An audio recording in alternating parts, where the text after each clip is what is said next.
Cuando nosotros escuchamos la expresión, los creyentes estamos llamados a ser santos, yo no sé qué viene o qué pasa por su cabeza, no sé qué pasa por su mente. Pero probablemente, si le preguntara a cada uno de ustedes, tuviésemos diferentes interpretaciones de esta expresión. Quizás algunos pueden pensar que la santidad se mide por lo que nosotros hacemos, por las cosas externas, quizás por nuestra forma de vestir. Sí, hay personas que piensan, especialmente las mujeres, que entre más cubierto esté el cuerpo es una señal de más santidad. Otros piensan que ser santo es no juntarse con aquellos que consideran pecadores, no ser amigo de los no creyentes, ni siquiera compartir ningún tipo de espacio con ellos. Otras personas históricamente piensan que para ser santo es necesario recluirse en un monasterio o apartarse a un lugar solitario para evitar estar en contacto con esas influencias que pueden estorbar y afectar la santidad. Por otro lado, el ser santo, es un concepto que está devaluado en nuestra sociedad en el día de hoy, porque vivimos en una cultura que lo que hace es promover el placer, la búsqueda de felicidad, lo superficial, y dentro de todo eso no cabe nada que no aporte a esa búsqueda que se quiere. Por lo tanto, abstenerse de hacer ciertas cosas como, por ejemplo, beber, fumar, consumir drogas, tener relaciones sexuales por un marco fuera del matrimonio o algunas otras cosas, es considerado ser una persona retrógrada, mojigata, anticuada y rara. Bajo la consigna de que la vida es una sola, ¿sí? Solo tenemos una vida y por lo tanto esta vida hay que vivirla y hay que disfrutarla a tope. Eso es lo que los jóvenes piensan y muchas personas adultas. Entonces, para poder vivir esa vida a tope, es necesario que no nos abstengamos de nada. Que nosotros tenemos que hacer absolutamente todo y que le demos riendas sueltas a nuestras pasiones y a nuestros placeres. Sí, eso es lo que el mundo vende. Pero, ¿qué significa ser santo? ¿En qué consiste la santidad?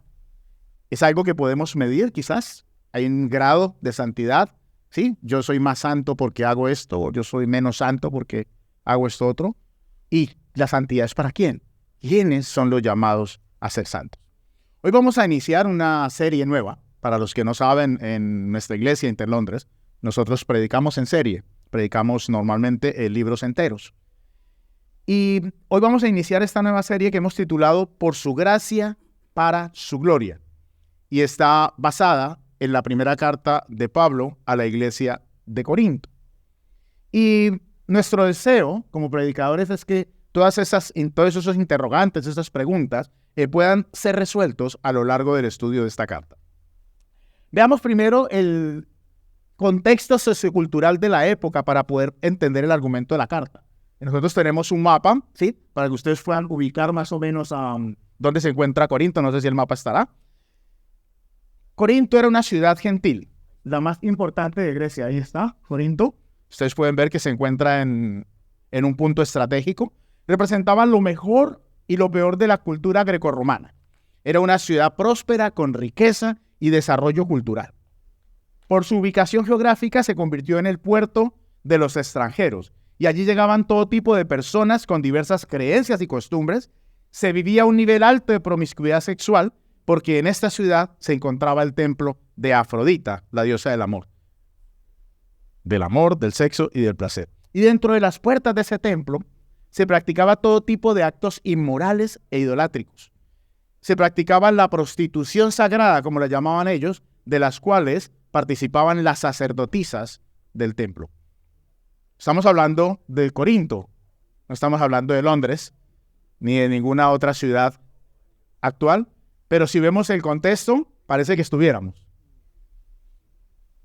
Cuando nosotros exploramos la carta, nos damos cuenta de que Corinto tiene una cultura de favoritismo y de desorden.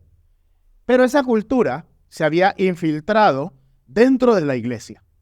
Y por eso nosotros encontramos dentro de la carta que algunos hermanos estaban en contiendas y divisiones. Un hombre de la iglesia estaba viviendo con la mujer de su padre, o sea, con su madrastra.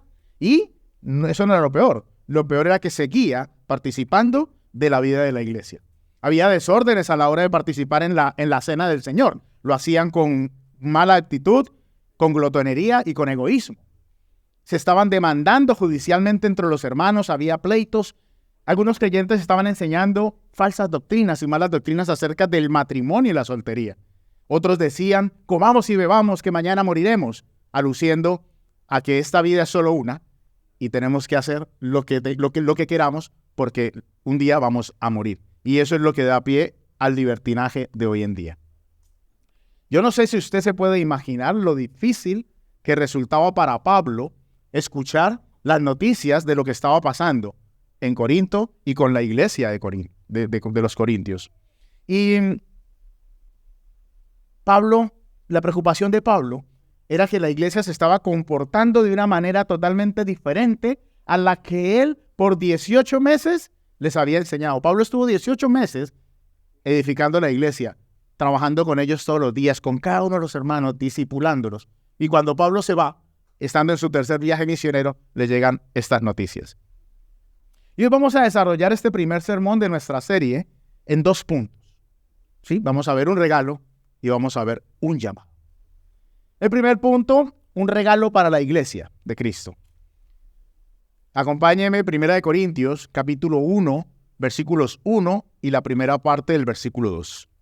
Pablo, llamado a ser apóstol de Jesucristo por la voluntad de Dios, y Sóstenes, nuestro hermano, a la iglesia de Dios que está en Corinto, a los que han sido santificados en Cristo Jesús. Y cuando uno estudia las cartas de Pablo, es muy importante observar la manera en la que Pablo saluda o inicia sus cartas. En esta carta, principalmente, vemos que el saludo de Pablo va directamente al grano. Se enfoca en la santidad. Pablo inicia su carta recordándole a la iglesia que ellos tienen una posición en Cristo. Posición que han alcanzado como un regalo gracias a la obra de Cristo en esa cruz. Porque la palabra santo significa puestos aparte. Santificados significa apartados.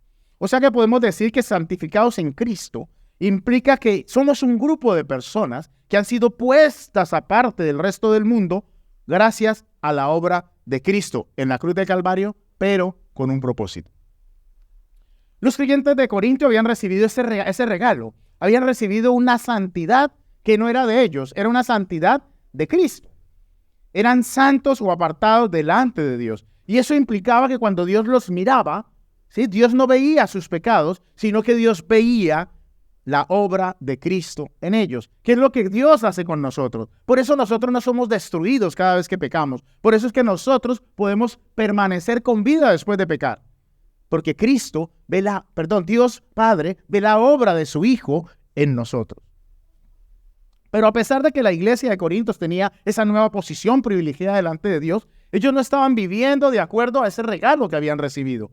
Por eso Pablo ve la necesidad de recordarles cuál es la nueva posición que la iglesia tiene después de la obra de Cristo como hijos redimidos. Ustedes son santificados por la obra de Él. Y no hay nada peor, queridos hermanos, que recibir un buen regalo y no aprovecharlo ni darle el uso correcto.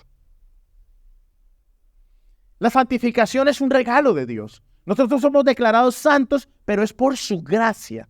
Y Dios espera que nosotros como creyentes nos distingamos por la santidad del resto de las demás personas. La santidad debe ser la marca que distingue a los creyentes del resto del mundo. Porque aquel Dios, nuestro Dios, que no puede ser abordado debido a esa santidad divina, se acerca a nosotros y nos da acceso a través de la obra limpiadora y santificadora de su Hijo Jesucristo. El deseo de Dios es que su pueblo viva como santo. Y ese deseo no es nuevo. Si nosotros leemos el capítulo número 11 del libro de Levítico, nosotros podemos ver que Dios le pide al pueblo de Israel que sean santos en la misma forma que Él mismo es santo.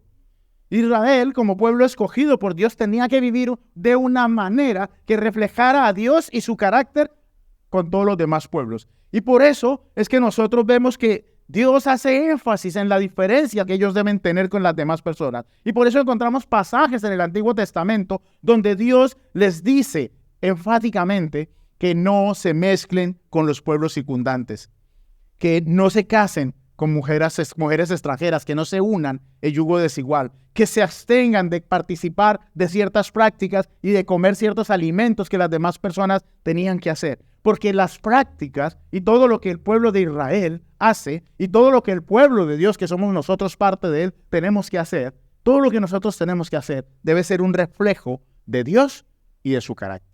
Y cuando yo digo todo, la palabra todo no excluye absolutamente nada. Todo lo que nosotros hagamos debe ser un reflejo de Dios y un reflejo de su carácter.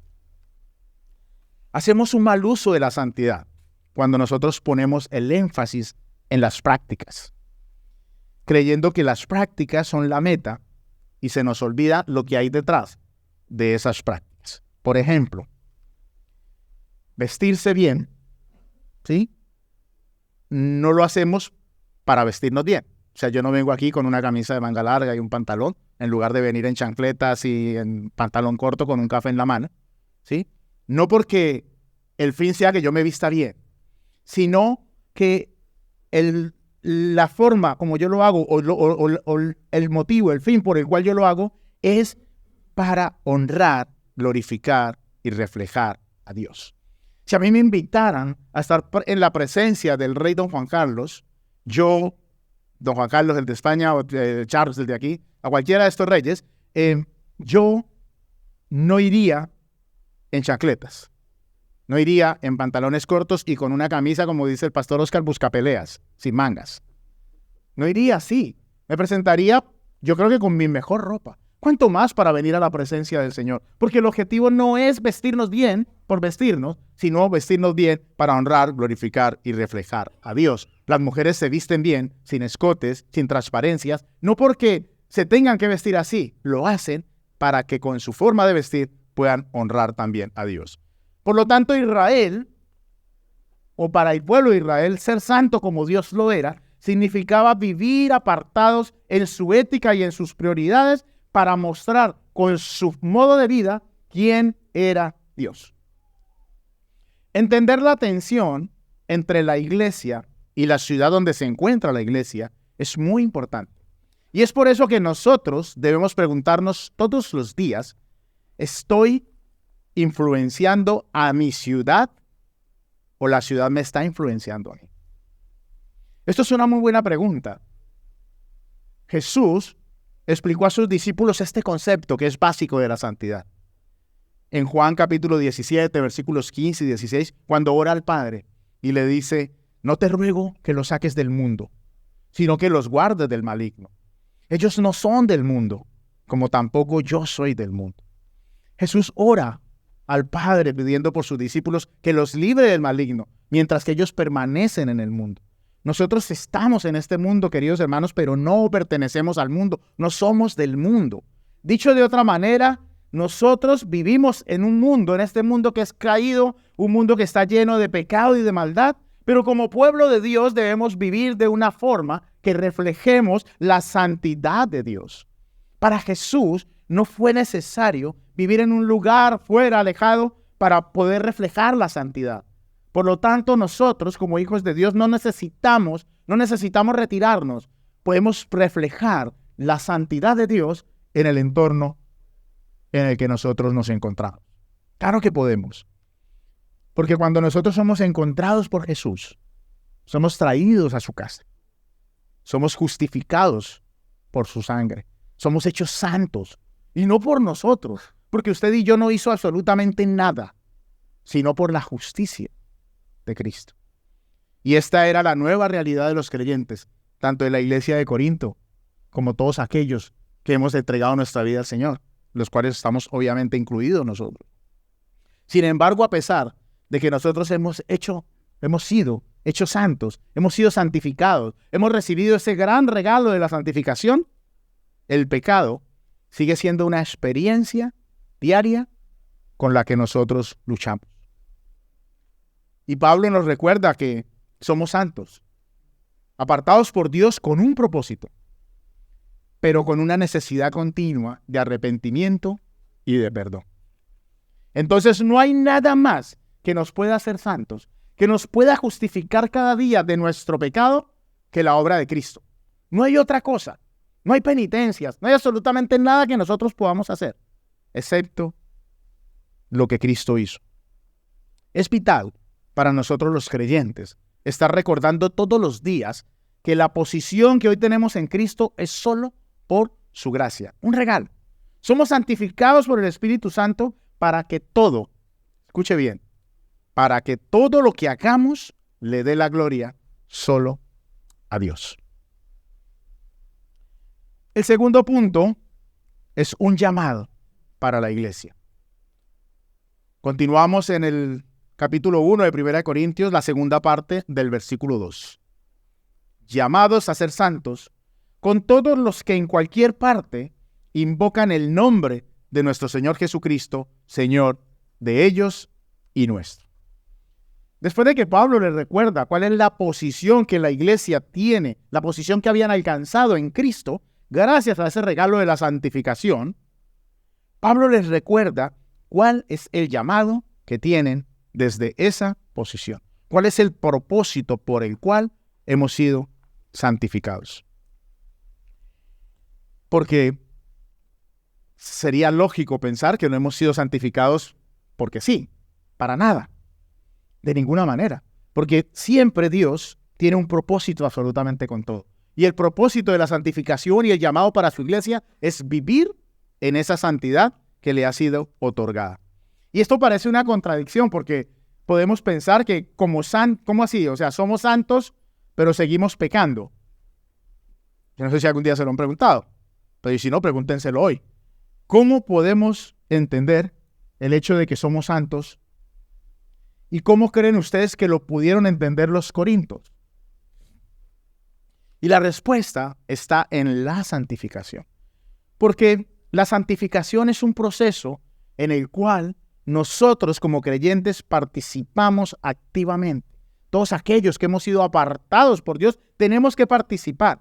Pero una cosa es ser santo, la nueva posición en la que Cristo nos puso por su sacrificio, y otra cosa es el proceso de ser santificados en el Espíritu Santo cada día.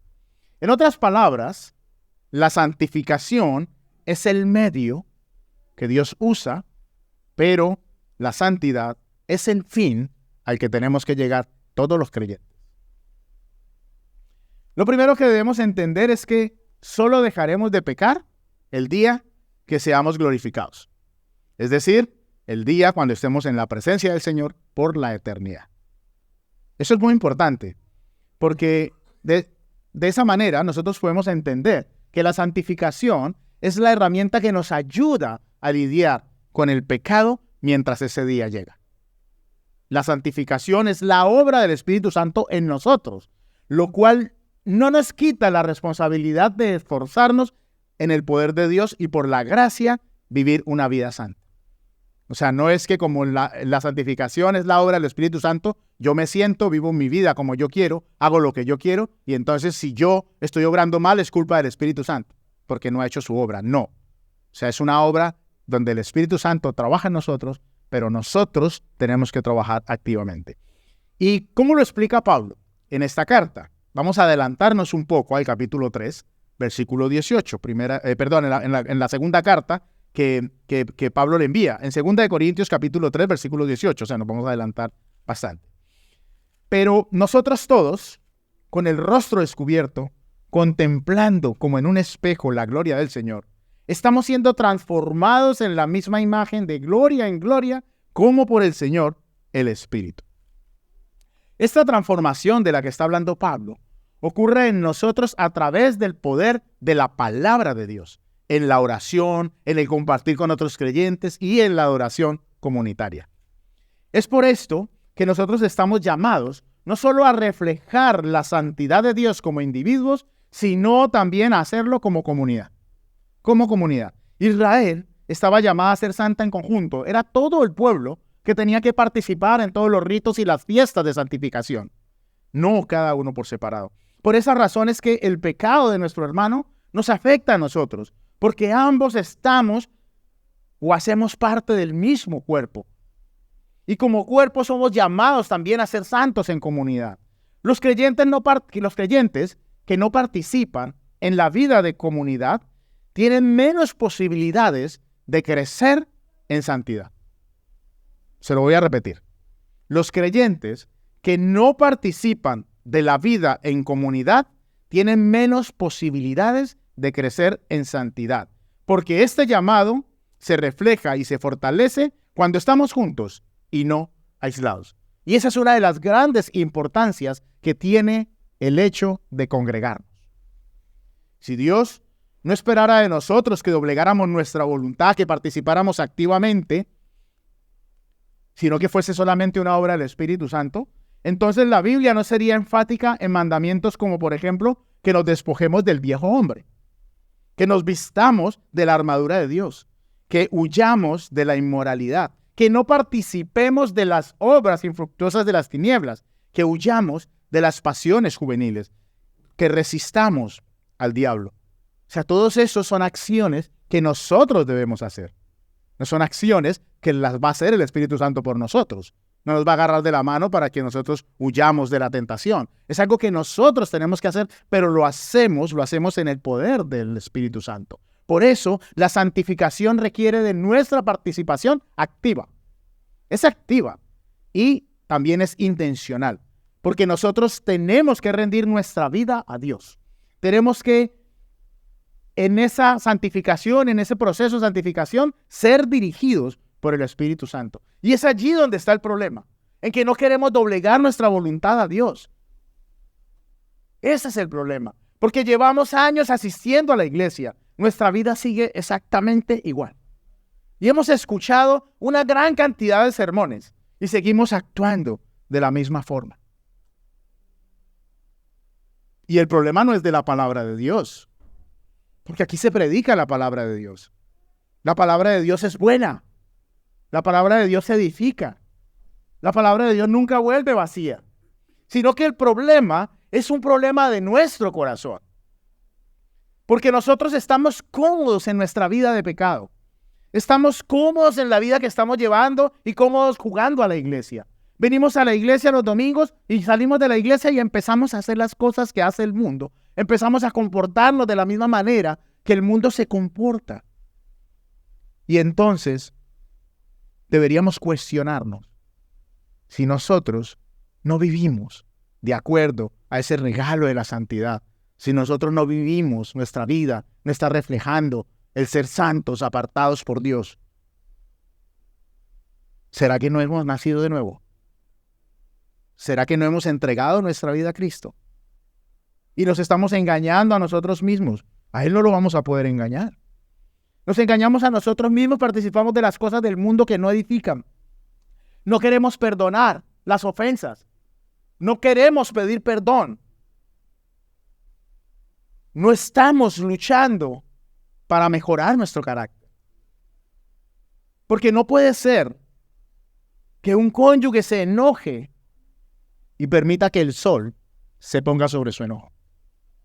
No puede ser que un creyente peque y no vaya inmediatamente a la presencia del Señor en arrepentimiento. No puede ser. Una persona que ha nacido de nuevo, una persona que ha sido apartada por Dios, una persona que ha recibido el regalo de la santificación, no puede pecar alegremente. No puede. Y esa es parte del problema que tenía la iglesia de Corinto. Ellos ya eran santos, estaban apartados por Dios, pero no estaban viviendo de una forma que reflejara la santificación. No estaban reflejando la santidad de Dios. Y una cosa es entender que somos santos, apartados por Dios por la obra de Jesucristo. Y otra cosa es dejar que el Espíritu Santo me santifique cada día, porque eso requiere humildad, requiere doblegar nuestra voluntad en favor y en pos de lo que Dios quiere. Por eso en 2 Corintios Pablo les escribe que se alegra de que ellos hayan llegado al arrepentimiento después de ser confrontados por Dios. Y nosotros, los que también somos santos, no vamos a poder crecer sin esa confrontación de parte de Dios. Sobre todo porque estamos en un mundo lleno de maldad y lleno de pecado. Hermano, no nos engañemos. No nos engañemos. Seamos conscientes de nuestra realidad. Tenemos una lucha constante dentro de nosotros por la inclinación que hay en nuestro ser hacia el pecado. Esa es una lucha constante. Y adicionalmente, esa lucha que tenemos contra nosotros mismos, se le une la corriente de este mundo que nos quiere arrastrar a hacer las cosas que el mundo hace. Y por esta razón, la exhortación de Dios es una constante en nuestra vida. Nuestra respuesta a esa exhortación debe ser siempre la obediencia y el arrepentimiento para poder que el proceso de santificación continúe en nuestras vidas. Veamos un cuadro que les vamos a mostrar aquí sobre el proceso de nuestra unión con Cristo. El proceso de nuestra unión con Cristo inicia con el llamado de Dios, en el cual hay una regeneración mediante la cual nosotros somos apartados, ¿sí? Somos puestos a un lado, somos santificados. Pero después de eso somos justificados por Dios y venimos a ser adoptados como hijos de Él. Después de ser adoptados viene el proceso de santificación, que es donde el Espíritu Santo inicia su obra de santificación en nosotros, pero en la cual nosotros participamos activamente. Y por último, ¿sí?, viene la santificación definitiva en el día de nuestra glorificación, cuando Jesucristo venga por segunda vez. Se supone que como creyentes nosotros debemos estar en el cuarto paso. O sea, estamos en el proceso de santificación, pero perseverando, trabajando activamente. Algunos podrían confundir la santidad con moralidad, pero son dos cosas totalmente diferentes. Es posible encontrar gente que no es creyente siendo moral y éticamente correctos. Yo creo que todos conocemos personas que no son creyentes y actúan rectamente. Pero nuestra meta no es la moralidad. Nuestra meta no es hacer las cosas correctamente, sino que nuestra meta es la santidad. Y eso solamente proviene de Dios. Una persona sin Dios puede ser moral sin ser santo. Pero un verdadero creyente no puede ser santo y no ser moral. Una persona creyente no puede decir que es apartado por Dios y hacer cosas inmorales, hacer cosas que no son correctas, hacer cosas que no edifican su vida y que no glorifican a Dios. Es imposible, porque moralismo sin santidad es lo que llamamos el legalismo. Hay que hacer las obras, hay que cumplir la ley, porque pone solamente el énfasis en las personas y en la obra de las personas, pero no en la obra de Cristo. Por ejemplo, el dar limosnas, obras de caridad, visitar a los enfermos, poner una fundación, todos esos son asuntos morales que los puede hacer cualquier persona que tenga una moralidad recta. Pero al final, quien se lleva el crédito por esa buena obra es la persona. Cuando una persona es moral como resultado de la santidad que viene de Dios, entonces lo que hace es que cuando hace las obras, las buenas obras, entonces se quita de en medio para reflejar a Cristo, para que Cristo sea el centro. Entonces hacemos las cosas correctamente porque somos dirigidos y somos guiados por el Espíritu Santo. Es vital para nosotros los creyentes morir a todos nuestros deseos para mostrar el carácter de Cristo que nos salva. Recordando todos los días que el llamado que tenemos es a vivir en santidad, porque cuando hacemos lo correcto, el nombre de Dios siempre, siempre es glorificado.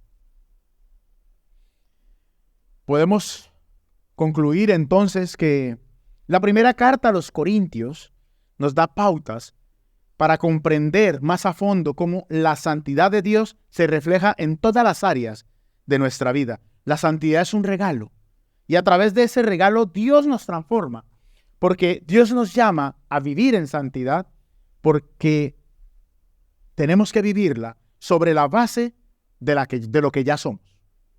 ¿Y qué somos? Somos santos, apartados por Dios para un propósito.